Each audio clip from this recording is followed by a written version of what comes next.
पुत्र दुआ कर तो तुझो भी जल्दी छुट्टी अचे। बाकी जेके कम कया अथई न लगे कोन तो छुट्टी इंदो। अम्मा मां दुआ कया तो अल्लाह साईं जल्दी बाबा के बाहर आने दो। मुंहिंजा अल्लाह तुमने बाबा के जल्दी आए।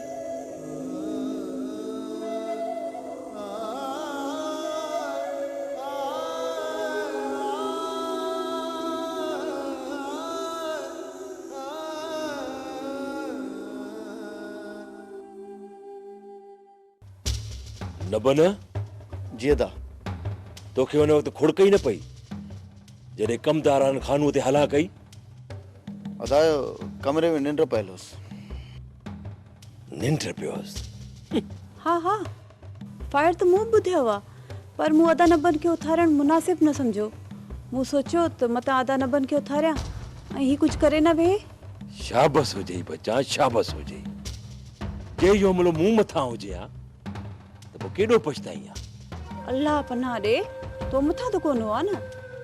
तुंहिंजे लाइ इहो मुंह मथां न आहे पर हुननि मीर जे दिल ते वार कयो आहे, दिल ते। पुट जेको थियो उनखे छॾ, हाणे छा करिणो आहे इहो सोच। बाबा खानू मथां 3-4 केस आहिनि। केतिरनि जी ज़मानत कराई, केतिरनि जी कराईंदोसांसि। अदा कोशिश कंदे त ज़मानू तूं थी वेंदी।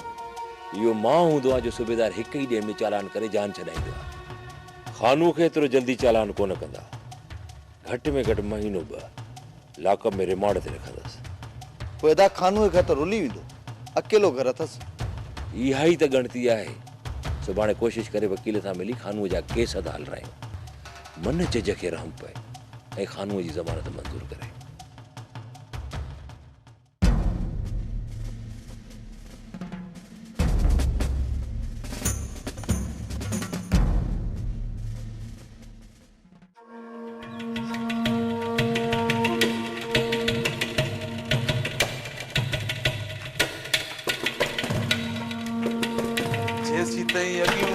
चोरियूं न पासे न हथ न कटजोसि।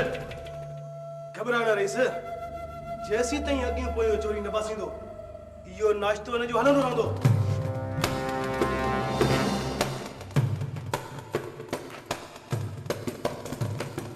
थकिजी पवंदे सूबेदार, थकिजी पवंदे।